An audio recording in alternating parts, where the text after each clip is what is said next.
Gold trusted gold buyers మీరు తాకట్టు పెట్టిన బంగారాన్ని విడిపించి ఈ రోజు ఉన్న మార్కెట్ ధరకు కొనబడను.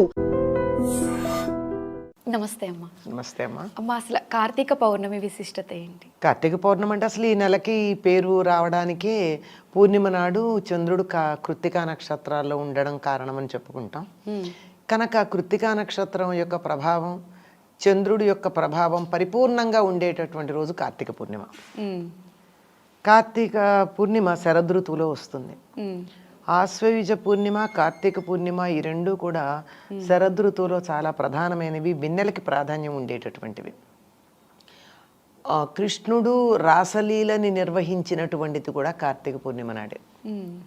రాసలీలకి ప్రాధాన్యం ఉన్నటువంటిది. అసలు గట్టిగా చెప్పాలంటే అదే ఆనాడే ఎందుకు దానికంత ప్రాధాన్యం ఉంది అంటే, రాసలీలలో ప్రధానమైనటువంటి పాత్ర వహించింది ఎవరయ్యా అంటే, రాసం అంటే నృత్యం అమ్మ. మనం అనుకున్నట్టు అక్రమ సంబంధాలకు సంబంధించిన రాసలీలలు, రాసక్రీడలు లాంటి అబద్ధాలు ఎప్పుడూ కూడా అశ్లీల పదాలు, అశ్లీలమైనటువంటి అర్థాలు తీసుకోవద్దు. రసమును కలిగించేటటువంటి నృత్యం రాసం. ఇప్పటికీ కూడా రాసు, గర్భ ఇట్లాంటివన్నీ మనకి గుజరాత్ ప్రాంతంలో నృత్యాలు, సామూహికంగా చేసే బృంద నృత్యాలు ఉన్నాయి ఇప్పుడు కూడా. అయితే రాసు ఎక్కువ వాడకంలో లేదు. గర్భ మొదలైనవన్నీ ఈనాటికి కూడా ఉన్నాయి కదా. ఇవన్నీ కూడా అనేక మంది గుండ్రగా ఉండి మధ్యలో ఒకళ్ళో ఇద్దరు ఉండి ఇటు అటు మారుతూ చేసే నృత్యాలకి ఇవన్నీ అటువంటి నృత్యాలు ఇవి.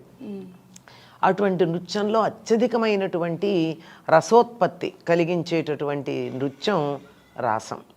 అటువంటి రాసంలో ప్రధాన పాత్ర వహించినటువంటిది రాధ. రాధ కీర్తిద అనేటటువంటి ఆవిడ యొక్క కుమార్తెగా, వృషభానుడు కీర్తిదల కుమార్తెగా చెప్పబడుతుంది. కీర్తిద అంటే కృత్తికా నక్షత్రం, వృషభానుడు అంటే వృషభ రాశిలో ఉన్నటువంటి సూర్యుడు. ఈ రెండు కలిసి ఉన్నటువంటి రోజు కార్తీక పూర్ణిమ. అందుకు కార్తీక పూర్ణిమ రాశానికి ప్రసిద్ధి వహించినటువంటిది. ఇది ఇప్పుడు జరిగిందైతే కార్తీక పూర్ణిమ విశిష్టత. కార్తీక పూర్ణిమ నాడు దీన్నే త్రిపురీ పూర్ణిమ అని కూడా అంటారు. త్రిపురీ పూర్ణిమ అంటే త్రిపురాసుర సంహారం చేసి శివుడు విజయం పొందినటువంటి రోజు. ఆ రోజు శివపార్వతుల కళ్యాణం చేసే సంప్రదాయం కూడా ఉంది. అది చేసిన తర్వాత జ్వాలాతోరణం అని కట్టి, గడ్డితో ఇలా పెద్ద ద్వారంలాగా కట్టి దాన్ని వెలిగించి దాని కింద నుంచి శివపార్వతుల్ని పల్లకిలో ఊరేగిస్తారు. ఈ ఊరేగించేటప్పుడు అందరూ మనుషులు కూడా దాని కింద నుంచి వెడుతూ ఉంటారు. అలా జ్వాలల తోరణంలో నుంచి వెళ్ళడం శుభప్రదంగా భావిస్తారు. ఇప్పటికీ కూడా కొన్ని ప్రాంతాలలో, పల్లెల్లో జ్వాలాతోరణం అయ్యాక ఆ గడ్డి కోసం బాగా గుద్దులాడుకుంటారు.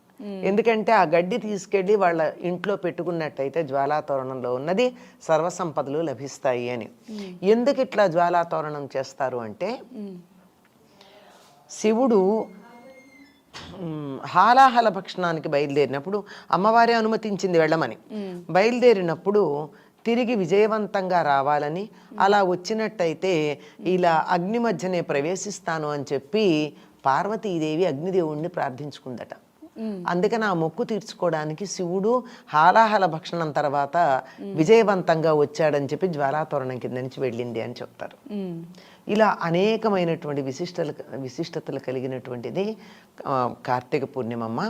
ఈనాడు సూర్యాస్తమయం అయి చంద్రోదయం అవుతూ ఉన్నటువంటి సందర్భంలో ఎవరైతే పాలు అలా పెట్టి ఆరు బయట తులసి దగ్గర కూర్చుని లలితారహస్యనామ సాహస్రం చదువుతారో వారికి అనుకున్నటువంటి కోరికలన్నీ తీరతాయని కూడా ఒక విశ్వాసం ఉంది. కార్తీక పౌర్ణమి రోజు అమ్మ, కార్తీక పౌర్ణమి రోజు 365 ఒత్తులు వెలిగిస్తూ ఉంటారు కదా. అవునమ్మా, అది కూడా ఉంది. పూర్వకాలంలో మగవాళ్లే పూజ చేసేవారు, వాళ్ళే చెయ్యాలి కూడా. ఇప్పటికైనా వాళ్ళే చెయ్యాలమ్మా, వాళ్ళే చెయ్యాలి. ఎవరి పేరు చెప్తామమ్మా? మగవారి పేరే చెప్తారు కదా, వాళ్ళు కదా చెయ్యాలి. వాళ్ళు చేయలేకపోతే వాళ్ళ పక్షాన్ని మిగిలిన వాళ్ళు చేస్తారు. అలా చేసినప్పుడు ఆడవాళ్ళకి అనిపిస్తుంది, వాళ్ళంతా రోజు దీపం వెలిగించుకుంటున్నారు కదా, నేను వెలిగించుకోలేకపోతున్నాను అని. దానికోసం అని ఒకవేళ నిత్యం ఇంట్లో దీపం వెలిగించే వాళ్ళైనా ఒకవేళ ఒకరోజు మిస్ అవ్వచ్చు. అనేక కారణాలకు ఒకరోజు ఇంట్లో దీపం మనం వెలిగించలేం. అవును, ఏదో సూతకాలు వస్తాయి, ఎవరో ఒకళ్ళ నుంచి దీపం వెలిగించమంటాం. నా చేతులతో నేను వెలిగించుకోలేదు కదా. ఈనాటి న్యూక్లియర్ ఫ్యామిలీస్లో అయితే ఎవరు వచ్చి చేసేది కూడా లేదు, దేవుడి దగ్గర దీపమే ఉండదు. ఇటువంటివన్నీ చేసినటువంటి అపరాధాలన్నీ సరి చేసుకోవడం కోసం 365 ఒత్తులు వెలిగిస్తూ ఉంటారమ్మా. అయితే ఇంకా కొంతమంది 365 ఏమిటండి, పొద్దున ఒకటైనా వెలిగించేది, సాయంత్రం కూడా వెలిగిస్తాం కదా, పైగా 2 ఒత్తులు పెడతాం కదా, ఒకటి పెట్టాం కదా అని చెప్పి 730 వెలిగించే వాళ్ళు కూడా ఉన్నారు. 730 మరి రోజుకి 2 కింద అలా అయితే 3 పూట్ల కూడా చేస్తారేమో, మధ్యాహ్నం కూడా కలిపి 3 పూట్ల చేసే వాళ్ళు కూడా ఉంటారు. మధ్యాహ్నం చేసేది ఉండదుగా, పొద్దున సాయంత్రం అంతే. అంటే పొద్దున వెలిగించిందే మధ్యాహ్నం దాకా నూనె వేసి ఉంచుతాం తప్ప మధ్యలో ఎప్పుడన్నా మనం చూడకపోతే కొండెక్కుతుందేమో కానీ మళ్ళీ వెలిగించటం ఉండదు, పొద్దుటే ఉంటుంది, కొనసాగుతుంది. కనుక ఈ విధంగా 725 ఒత్తులు వెలిగించే వాళ్ళు ఉంటారు. ఇది అయితే తులసి దగ్గర చేస్తూ ఉంటారు అవకాశం లేని వాళ్ళు. అవకాశం ఉన్న వాళ్ళు దేవాలయానికి వెళ్ళి చేస్తారు. ఏదైనా సరేనమ్మా మన ఇంట్లో చేసుకున్న దానికన్నా దేవాలయానికి వెళ్ళి చేసినట్టయితే ఫలితం ఎక్కువగా ఉంటుంది అంటారు. అలాగే పుణ్యక్షేత్రాల్లో కానీ నదీ తీరాల్లో కానీ ఈ రెండు అందుబాటులో లేకపోతే మన గ్రామంలోనో మన ఊళ్ళోనో ఉన్న దేవాలయంలో కానీ చేస్తే మన ఇంట్లో చేసుకున్న దానికన్నా ఎక్కువ ఫలితం. కానీ దానికన్నా కూడా అవేమీ కుదరకపోతే ఇంట్లో పెట్టిన దానికన్నా బయట తులసి దగ్గర చేసుకోవడం ఉన్నంతలో నయం. దీపావళి అమావాస్య అయిపోయిన తర్వాత మనకి నెక్స్ట్ డే నుంచి కార్తీక మాసం స్టార్ట్ అవుతుంది. అసలు కార్తీక మాసం విశిష్టత ఏంటి అంటే ఏం చెప్తారు? ఏ మాసానికైనా పేరు ఎలా వస్తుందంటే పూర్ణిమ నాడు చంద్రుడు ఏ నక్షత్రానికి సమీపంగా ఉంటే ఆ మాసానికి ఆ నక్షత్ర సంబంధమైన పేరు వస్తుంది. కృత్తికా నక్షత్రానికి సమీపంగా ఉంటాడు చంద్రుడు పూర్ణిమ నాడు, అందువల్ల ఈ మాసానికి కార్తీక మాసం అని పేరు. అమ్మ, అసలు కార్తీక మాసంలో పూజా విధానం ఎలా చేయాలి అంటారు? ఈ కార్తీక మాసం విశిష్టత కదా అడిగారు మీరు. కార్తీక మాసానికి అధిపతి కృత్తికా నక్షత్రాలన్నా అవి అగ్నితత్వానికి సంబంధించింది. అగ్నితత్వం ప్రకృతి ఎంత దయ చూపిస్తుందంటే మన మీద, చల్లగా ఉండేటటువంటి అన్నింటికన్నా తీక్ష్ణమైనటువంటి చలి ఉండే కాలంలో అగ్నితత్వానికి ప్రాధాన్యం ఇచ్చింది. అంటే చలిపోవడానికి ప్రకృతి ఎంత దయగలిగిందో మనమే చూడండి. అందుకని ఈ నెలంతా తత్సంబంధమైనటువంటి కార్యక్రమాలని అదొక విధి నియమము పూజ అనే పేరుతో ఆచరించడానికి మనకి పెద్దవాళ్ళు ఇచ్చారు. కార్తీక మాసం అనగానే వెంటనే అందరూ ఏమంటారు, మా కార్తీక స్నానాలు అంటారు, కార్తీక దీపాలు అంటారు, కార్తీక మాసంలో దానాలు అంటారు, కార్తీక మాసాల్లో నక్తాలు ఉపవాసాలు అంటారు. ఇవి ఈ నెలలో ప్రధానంగా మనం ఆచరించదగినటువంటి అంశాలు అని ఆ చెప్పినటువంటి మాటలు బట్టే మనకు అర్థమవుతోంది. కార్తీక మాసానికి ఉన్న ప్రత్యేకత ఏమిటంటే ఇది హరిహరులు ఇద్దరికీ ప్రీతిపాత్రం.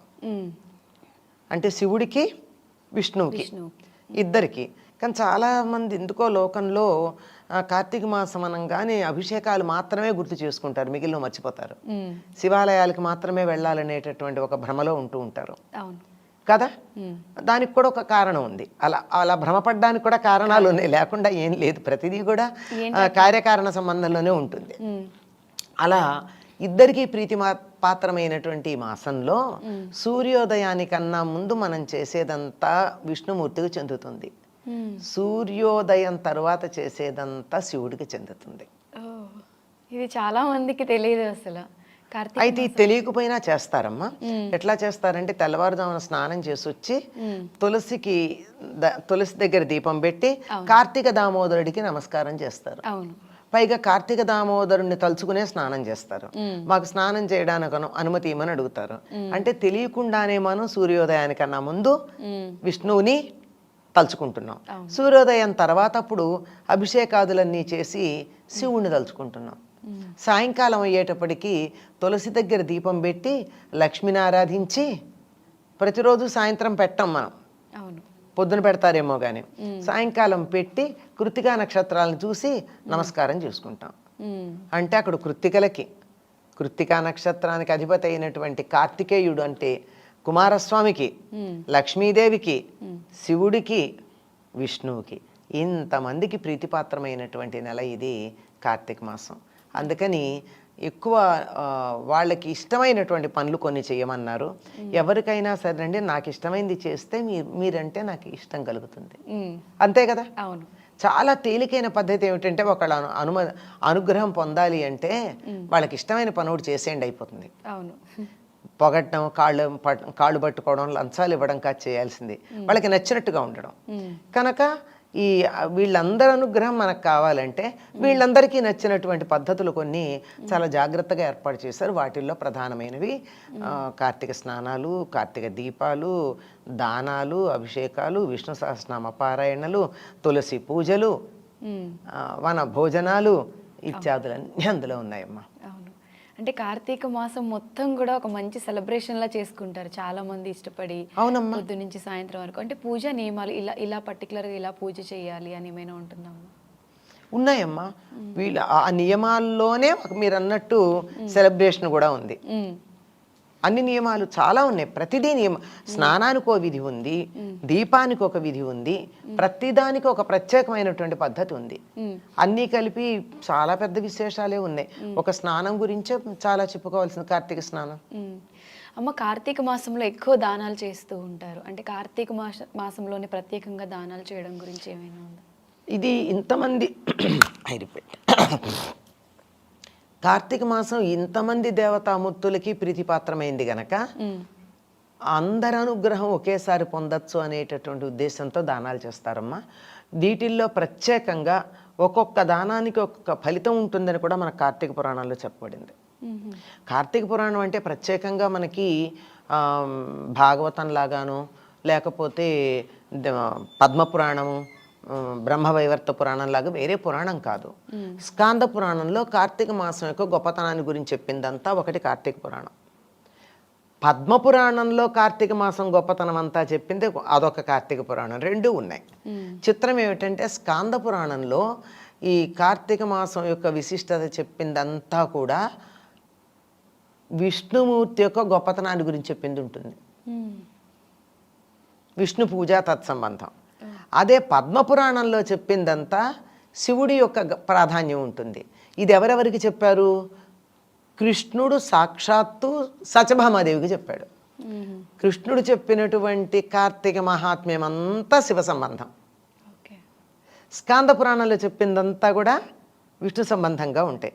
వీటన్నింటిలోనూ కూడా ఉన్నది ఏమిటంటే ఏది దానం చేస్తే ఎటువంటి ఫలితం ఉంటుంది అన్నిటి గురించి ఉంది విడిగా.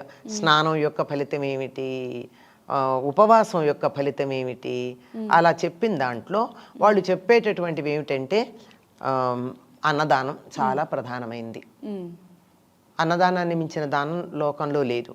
ఏదైనా సరే ఒక దానం చేస్తే ఇంకొంచెం ఇస్తే బాగుండు అనుకుంటారు. 100 రూపాయలు ఇస్తే 200 ఇవ్వకూడదా అనుకుంటారు.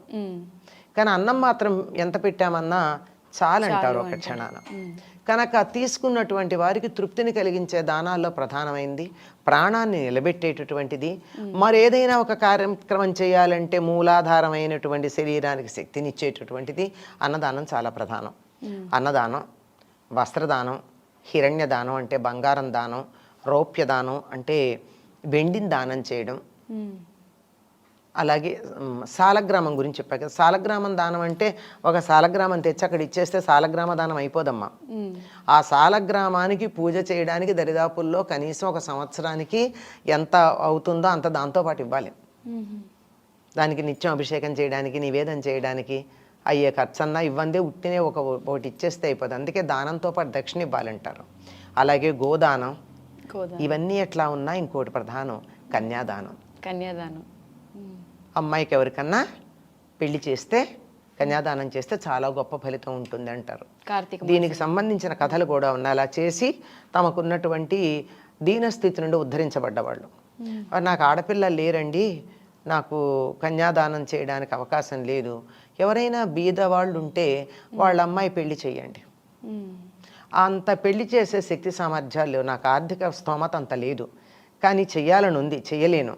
కనుక వాళ్ళు చేస్తూ ఉంటే, ఎవరైనా అమ్మాయి పెళ్లి చేస్తూ ఉంటే అందులో కొంత ఖర్చు భరించండి. ఆ పుణ్యం అంతా వచ్చేస్తుంది. అంతా రాదు, పుణ్యం వస్తుంది. అంటారా? అంతా ఎందుకు వస్తుంది? కొంచెమైనా వస్తుంది. కొంతైనా వస్తుంది, మనకు కావలసినంత వస్తుంది. మన శక్తి సామర్థ్యాలు ఎంత ఉన్నాయో దాన్ని అనుసరించిస్తే, నాకు 100 రూపాయలు ఇవ్వగలిగిన సామర్థ్యం ఉండి 10 రూపాయలు ఇస్తే నాకు 10% వస్తుంది పుణ్యం. నాకు 10 రూపాయలు ఇవ్వగలిగిన సామర్థ్యం ఉండి 10 రూపాయలు ఇస్తే ఫుల్ వస్తుంది. నా సామర్థ్యాన్ని అనుసరించి నా దగ్గర ఉన్న దాంట్లో నేను ఎంత ఇవ్వడానికి వీలుందో అంత ఇవ్వాలి. అంతేగాని అక్కడ కక్కుర్తి పడితే వచ్చే పుణ్యం కూడా కక్కుర్తిగానే వస్తుంది. ఫలితం కూడా ఇచ్చేదాన్ని బట్టే వచ్చేది ఉంటుంది. ఇచ్చేదానికి ఉన్నటువంటి మానసిక స్థితి కూడా ముఖ్యం. ఎందుకు ఇవ్వాల్సి వచ్చింది అని అనుకోకూడదు. అలాగే దీపదానం అంటే ప్రతిరోజు వరిపిండితో ఒక దీపం చేసి, బియ్యపిండి, ఆవు నెయ్యి వేసి దీపం వెలిగించి ఒక బ్రాహ్మణుడికి ఆ దీపాన్ని రోజు దానం ఇవ్వాలి. దీపాన్ని అలా ఇచ్చాక నెల అయిపోయిన తర్వాత అదే బ్రాహ్మణుడికి వెండి ప్రమిదలో బంగారపు ఒత్తి వేసి, ఆవు నెయ్యి వేసి దీపం వెలిగించి దక్షిణతో వీలైతే వస్త్రాలతో దానం చేస్తే అది దీపదాన వ్రతం అవుతుంది. ఇట్లా అనేకమైనటువంటి ఉన్నాయి. ఏదైనా సరే వీటన్నింటిలో ప్రధానంగా మనకు కనిపించేది ఏమిటంటే, నాకు ఉన్నది ఇతరులతో పంచుకోవడం. నా దగ్గరే ఆగిపోకూడదు. ఇవన్నీ మురిగిపోతాయి కదమ్మా ఆగిపోతే. అంచేత అలా కాకుండా దాన్ని అలా 10 మందితో పంచుకోవడం, సమస్తంలోనూ దైవాన్ని చూడడం అనేటటువంటి ఒక అద్భుతమైనటువంటి భావన ఇందులో కలిగి ఉండడం, ఇది ప్రధానం. ఆస్పీషియస్ డేస్ అంటే కొన్ని పర్టికులర్గా నాగుల చవితి కానీ, లేక అట్ల తద్ది కానీ, లేకపోతే ఇప్పుడు అంటే అట్ల తద్ది ఎవరు చేయట్లేదు అనుకోండి, ఇలా ఏదైనా స్పెషల్గా ఉండే డేస్ పండగలప్పుడు కానీ, శివరాత్రి కానీ, ఉపవాసం అనేది చాలా పెద్ద, దాని మీద చాలా చాలా అనుమానాలు ఉన్నాయి చాలామందికి. అస్సలు తినని వాళ్ళకి షుగర్లు ఉంటాయి, బీపీలు ఉంటాయి, అయినా సరే ఏదో చేసేయాలని ఒక తాపత్రయం, సాయంత్రం అయ్యేటప్పటికి పడిపోతారు వాళ్ళు. నేనంటాను, ఇంత ఎవ్వరూ అడగరే బాబు, ఎందుకు ఇలా చేసేస్తున్నారు? నేను ఇంతవరకు ఒక్కరోజు కూడా ఉపవాసం లేను, ఆయన దండం పెట్టుకుంటాను, ఏదో ఒక శక్తి ఉందని అయితే నమ్ముతాను. అలా ఉండడం మంచిదేమో అంటాను. మీ ఉద్దేశ ప్రకారం ఏది కరెక్ట్ అంటారమ్మా? అసలు ఉపవాసం అంటే అర్థం తెలియక వచ్చేస్తున్న సమస్య ఇది. ఉప అంటే సమీపంలో, వాసం అంటే ఉండడం. ఉపవాసం అంటే సమీపంలో ఉండడం. దేని సమీపంలో ఉండడం? ఏ రోజు నువ్వు ఉపవాసం ఉండాలని అనుకున్నావో దానికి ఏదో ప్రత్యేకత ఉంది కదా, ఆ ప్రత్యేకతకి సమీపంగా ఉండడం. ఉదాహరణకి శివరాత్రి అనుకుందాం, శివుడికి సమీపంగా ఉండడం. వైకుంఠ ఏకాదశి అనుకుందాం, విష్ణువుకు సమీపంగా ఉండడం. సమీపంగా ఉండడం అంటే వెళ్ళిపోతామా, వైకుంఠంలోకి వెళ్ళిపోవనా, కైలాసంలోకి వెళ్ళిపోతామా? వెళ్ళలేం కదా. అంచేత ఆ భగవంతుడి యొక్క జ్ఞానం నిరంతరం తలుచుకుంటూ ఉండడం, భగవద్ధ్యానంతో రోజంతా గడుపుతూ ఉండడం. భగవద్ధ్యానంతో రోజంతా గడపాలి అంటే ఏమవుతుంది? అన్నం తిన్నామనుకోండి కడుపు నిండా, కాసేపు బద్ధకం వస్తుంది, కళ్ళు మూత పడతాయి. ధ్యానం నమశివాయ వస్తుంది, సహజం. ఎందుకు అంటే మన శరీరంలో ఉండేటటువంటి శక్తి ఒక్కొక్కసారి ఒక్కొక్క చోట కేంద్రీకృతం అవుతుంది. ఎక్కడ జీవ ప్రక్రియ ఎక్కువ జరుగుతూ ఉంటుందో, మెటాబాలిక్ యాక్టివిటీ అంటారు, అక్కడికి మన జీవశక్తి వెళ్ళిపోతుంది. ఇప్పుడు అన్నం తిన్నామనుకో, మొత్తం అంతా ఎక్కడ చేరుతుంది? కడుపు దగ్గర చేరుతుంది. అందుకని అక్కడ చేరేటప్పటికల్లా రక్త ప్రసరణ ఇక్కడికి తగ్గుతుంది, దాంతో కళ్ళు మూతలు పడతాయి. అన్నం తినంగానే నిద్ర రావడంలో ఉన్నటువంటి ఆంతర్యం అది. అందుకని ఇక్కడ ఇలా నా కళ్ళు మూతపడకూడదు, నేను చేస్తున్న జపం మీదో, చదువుతున్న పుస్తకం మీదో, లేదా చేస్తున్న పూజ మీదో నాకు దృష్టి కేంద్రీకరించబడి ఉండాలి అంటే కొంచెం నా శక్తి ఇక్కడికి వెళ్లకుండా ఇక్కడికి వెళ్ళేట్టు చూసుకోవాలి. అందుకని ఉపవాసం చేయమన్నారు. ఉపవాసం అంటే ఏమిటో మళ్ళీ పూర్తిగా అర్థం కాల. ఉపవాసంలో తినకుండా ఉండడం ఒక భాగమే అంతే. అయితే అసలు తినకుండా ఉండడమా? అసలు తినకుండా ఉండమని ఎక్కడా చెప్పలేదు. మనకేం చెప్పారంటే కనీసం 3 పురిసెళ్ళు నీళ్లు తాగమన్నారు. అంటే అరచేతిలో ఒకసారి నీళ్లు పోసుకుని 3 సార్లు పోసుకుంటే కేశవేశ్వ, నారాయణేశ్వ, మాధవేశ్వ అని సుమారుగా ఈ కప్పులో సగానికి పోతాయి నీళ్లు. అంత నీళ్లు తాగి ఇక్కడి నుంచి ఇక్కడికి ఉండేటటువంటి ఈ గాలిపోయే గొట్టం అంతా శుచిగా చక్కగా ఇబ్బంది లేకుండా ఉండేట్టుగా చూసుకోవాలి. ఇది మామూలుగా నిత్యం చేసేటటువంటి పని. కానీ ఈ శరీరం దాని జీవ ప్రక్రియ చేసుకుంటూ పోతూ ఉంటుంది. చేసుకుంటూ ఉండేటప్పుడు లోపల రసాలు ఉత్పన్నం అవుతూ ఉంటాయి. అప్పుడు అవి ఉత్పన్నమైనప్పుడు వాటిని ఉపశమింప చేయడానికి నీ నీళ్లు తాగొచ్చు, కానీ అంతకన్నా అధికంగా తిన్నట్టయితే ఏం జరుగుతుంది? బద్ధకం వస్తుంది. ఇప్పుడైతే మనకి ఈ గ్యాస్ పొయ్యిలు అవి వచ్చే సౌకర్యంగా ఉంది. పూర్వకాలం ఇవి లేవు. వంట చేయాలంటే పొయ్యి వెలిగించాలి, పొయ్యి వెలిగించిన తర్వాత వంట చేయాలి, వంట చేశాక అందరూ తినాలి, తిన్నాక గిన్నెలు కనుక్కోవాలి, ఇది అరగాలి, అది శుభ్రం చేయాలి. ఇంతసేపు దేవుడికి దూరంగా ఉన్నట్టేనా? అందుకని వంట పెట్టుకోకండి అన్నారు. ముఖ్యంగా ఆడవాళ్ళకి చాలా సుఖం అది. వంట చేయడం, గిన్నెలు కడగడం, వడ్డించడం, ఎంగిళ్ళు ఎత్తడం, ఇలాంటివన్నీ ఆ టైం కూడా దేవుడి దగ్గర ఉండొచ్చు. అందుకని ఉపవాసం అన్నప్పుడు నేను తినకుండా ఉండలేను అంటే పచ్చివి ఏవైనా తినండి. పాలు తాగచ్చు. పాలు బలాన్ని ఇస్తాయి, నీరసం రాకుండా చేస్తాయి, పొట్ట మీద బరువు కలిగించవు. చేత పాలు తాగినందువల్ల నిద్ర వస్తుందని ఏం లేదు, హాయిగా చురుగ్గానే ఉంటాం. లేదు ద్రవ పదార్థం తింటే కూడా నాకు ఏమిటో అలవాటైపోయి నా పొట్ట కాస్త వెయిట్ లేకపోతే నాకు ఖాళీగా అనిపిస్తోంది అంటే పండు తినండి, పళ్ళరసం బదులు. కొంచెం కాసేపు బరువు అనిపిస్తుంది కదా, ఒక అరటిపండు తింటే వెయిట్ ఉంటుంది కదా. అంచేత అలా ఏదన్నా తింటే ఏం బరువేం కాదు, అది తిన్నందువల్ల నిద్ర రాదు. కనుక శరీరానికి బలం కలుగుతూ జీర్ణకోశానికి బరువు కలగకుండా మెదడు చురుకుగా పనిచేసేటట్టుగా మనసు మేలుకుని ఉండేటట్టుగా జాగృతమై ఉండేటట్టుగా ఉండే తేలికపాటి ఆహారం తీసుకోవడంలో తప్పు లేదు, తీసుకోవచ్చు. లేదు నేను అది కూడా లేకుండా నేను ఉపవాసం ఉండదలుచుకున్నాను, నీ శక్తి ఉంటే ఉండు. ఎందుకంటే ఏదైనా ఒక పని చెయ్యాలి అని అనుకున్నప్పుడు మనం కొన్నిటిని త్యాగం చేస్తాం. నేను ఇది చెయ్యను అది అయ్యేదాకా అని.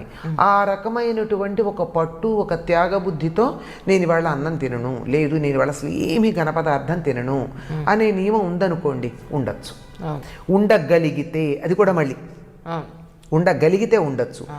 ఎప్పుడైనా సరే ఇక్కడ కూర్చుని నేను జపం చేసుకుంటూ ఉంటే వంటింట్లో వంట చేసే వాళ్ళ వాసన రాగానే అబ్బా ఎప్పుడు ఈ పూజ అయిపోతుందా అని అనిపించిందంటే అయిపోయింది నీ ఉపవాసం.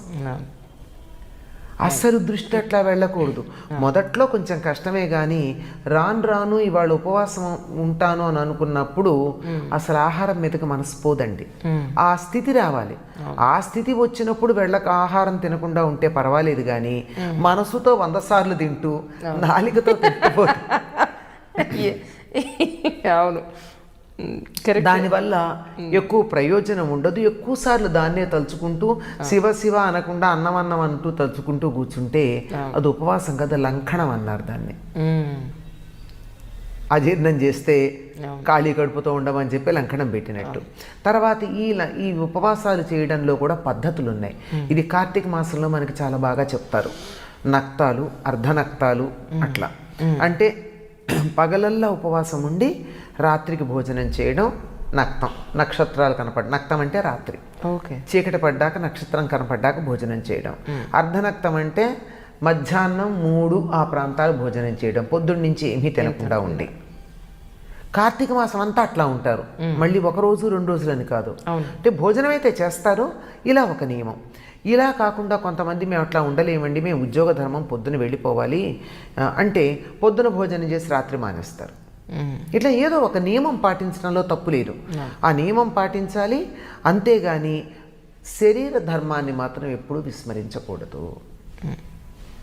బీపీ, షుగర్ మాత్రలు వేసుకొని వాళ్ళు కొంచెం తక్కువే కనపడుతున్నారు ఈ కాలంలో. ఆ విధంగా మాత్రలు వేసుకుంటూ ఖాళీ కడుపుతో అవి వేసుకుని రకరకాల అనారోగ్యాల పాలై ఇంట్లో వాళ్ళని బాధ పెట్టే కన్నా ఇలాంటి తేలికపాటి ఆహారాలు తీసుకుంటూ ఉండడం మంచిది. అయితే ఈ ఆహార నియమం అన్నది అనేక రకాలుగా ఉపయోగపడుతుందమ్మా.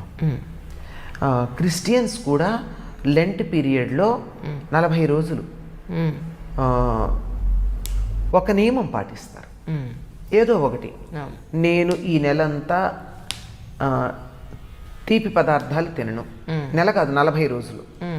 లేదు నేను ఈ నెలంతా మాంసాహారం తీసుకోను, లేదా ఈ నెలంతా నేను ఫలానా పదార్థం పండు తినను, ఇలా ఒక నియమం పెట్టుకుంటారండి. మనకి తెలియదు వాళ్ళు చేసేవి చాలా వరకు. వాళ్ళు కూడా చాలా స్ట్రిక్ట్గా చేస్తారు. మనం వీధిన పడి చెప్పుకున్నట్టుగా వాళ్ళు చెప్పుకోరు కనుక ఆ విధమైనటువంటి నియమం ఏమవుతుంది, మనసుని నియంత్రించడానికి ఉపయోగపడుతుంది. అసలు మానటల్లా. అంటే ఏది పడితే అది, ఎప్పుడు పడితే అప్పుడు తినాలనుకుంటే తినేయడమేనా? లేదు, నువ్వు ఆగు, నాలిక నువ్వు కొంతసేపు వెయిట్ చెయ్యి అని చెప్పి నాలికను అదుపులో పెట్టుకోవడం అన్నది అక్కడ నియమం. ఇంకా వాళ్ళు చాలా నియమాలు పాటిస్తారమ్మా. ఉపవాస నియమం అంటే అటు రంజాన్ కానీ ఇటు లెంట్ కానీ వాళ్ళు పాటించే నియమాలు మన ఉపవాస దీక్షలో మనం పాటించట్ల. వాళ్ళు పొరపాటును కూడా ఒకళ్ళని తిట్టరు. ఆ సమయంలో కోర్టులకు వెళ్ళరు, చాలా జాగ్రత్తగా ఉంటారు. మనం సత్యనారాయణ పీట మీద కూర్చుని ఎవరన్నా ఫోన్ చేస్తే నేను ఇంటో లేనని చెప్పమని కొడుకు చెప్పేటటువంటి వాళ్ళం మనం. అంటే దేవుణ్ణి కూడా మనం సత్యదేవ వ్రతాన్ని చేస్తే శుభ్రంగా అబద్ధాలు చెప్పేసి వాళ్ళకి ఏం ఫలితం ఉంటుంది? వారం వారం వ్రతం చేసుకున్నా, నెల నెల వ్రతం చేసుకున్నా ఫలితం ఉండలేదు. కనుక ఒక నియమం పాటించడం కోసం, మనసుని నియంత్రించుకోవడం కోసం చెప్పుకున్నదే తప్ప శరీర ధర్మాన్ని అతిక్రమించి చేయకూడదు.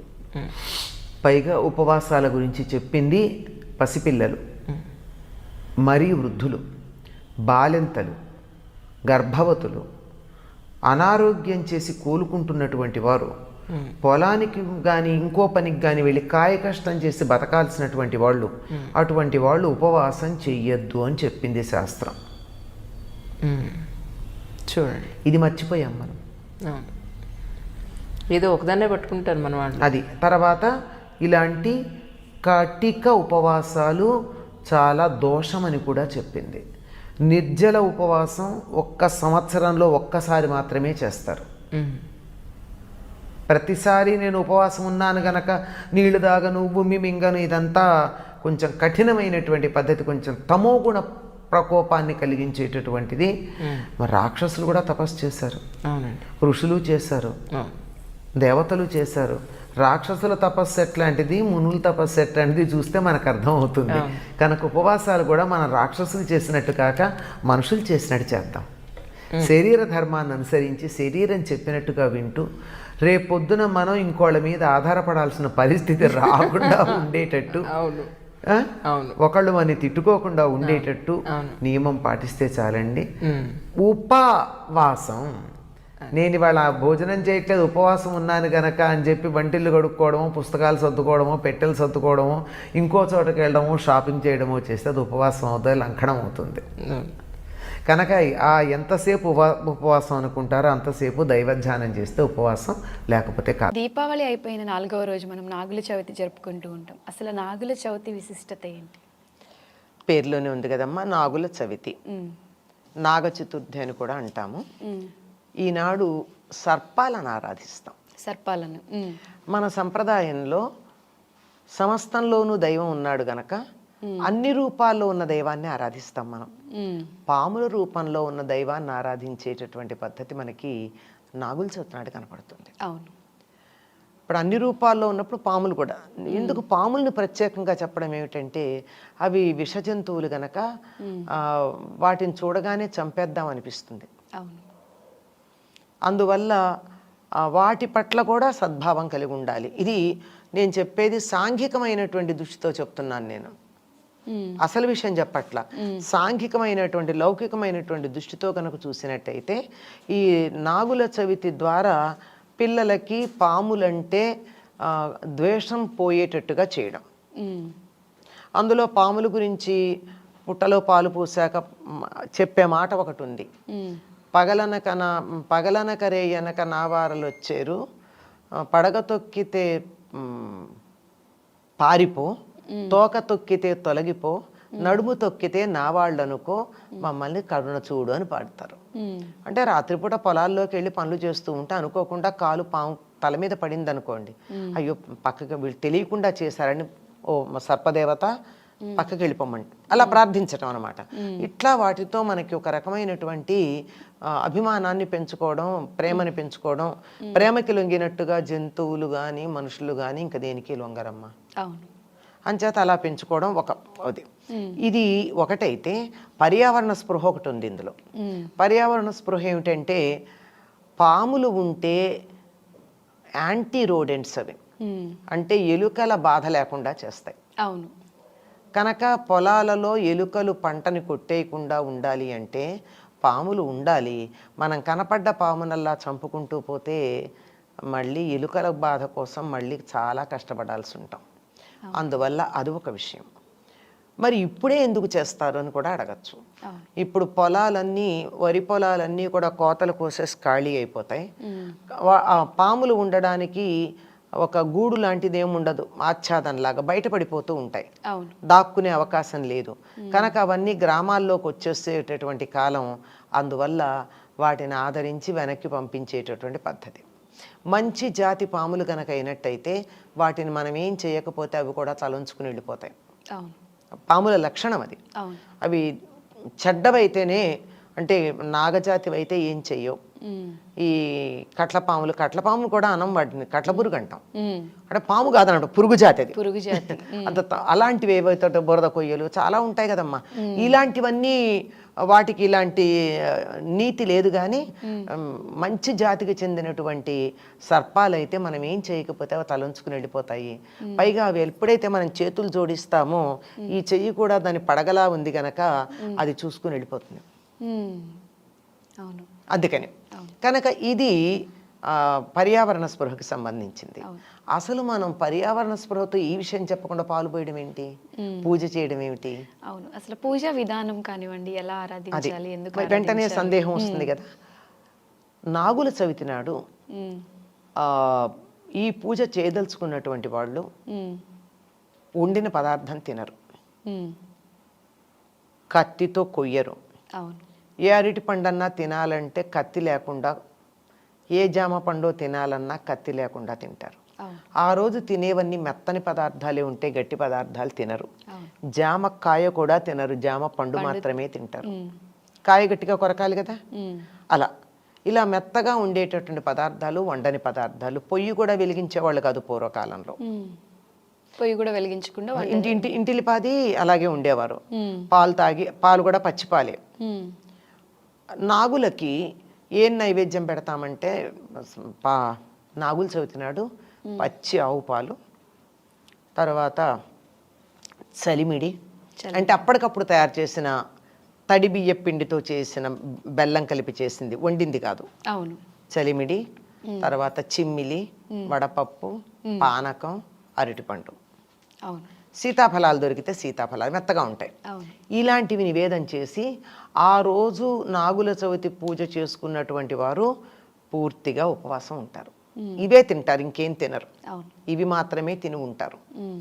ఇలా గనక ఉన్నట్టయితే నాగదేవతల యొక్క అనుగ్రహం మన మీద ఉంటుంది అని నమ్మకం.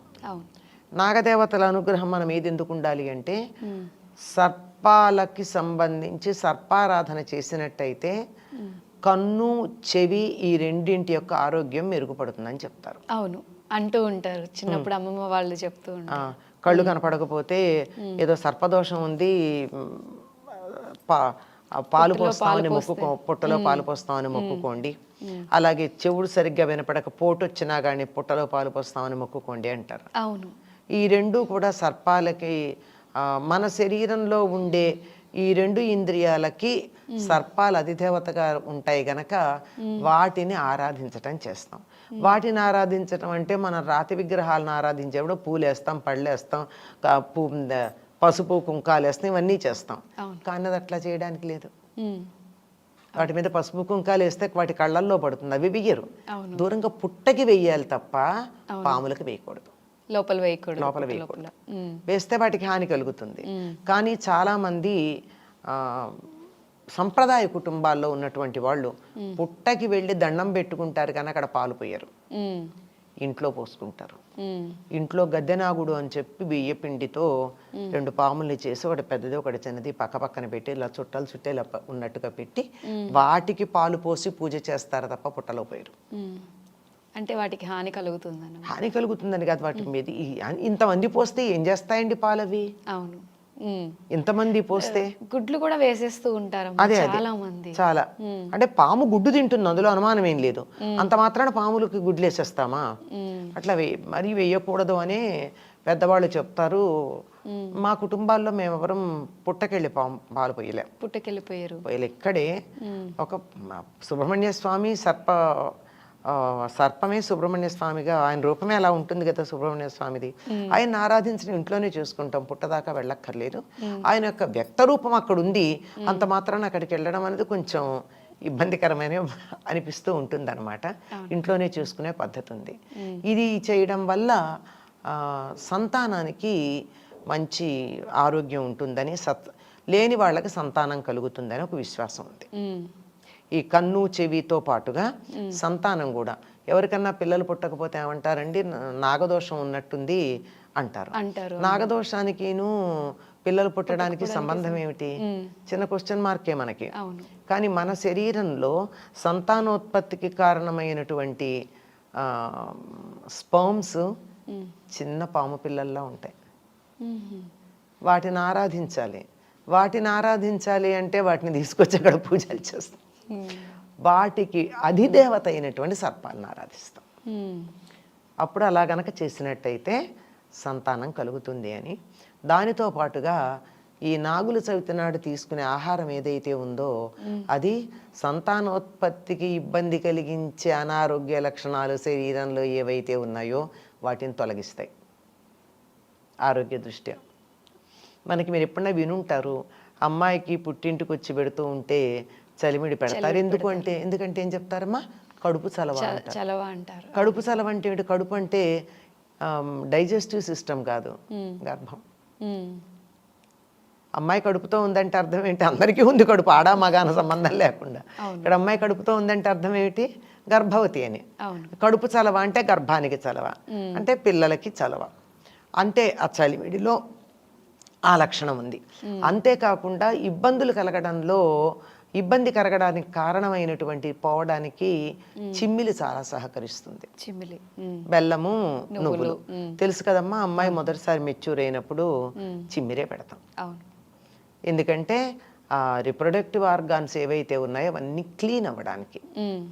ఒక పక్క క్లీనింగ్కి మెడిసిన్లా పనిచేస్తూనే మరొక పక్క శరీరానికి కావాల్సిన పోషక విలువలన్నీ ఇస్తుంది.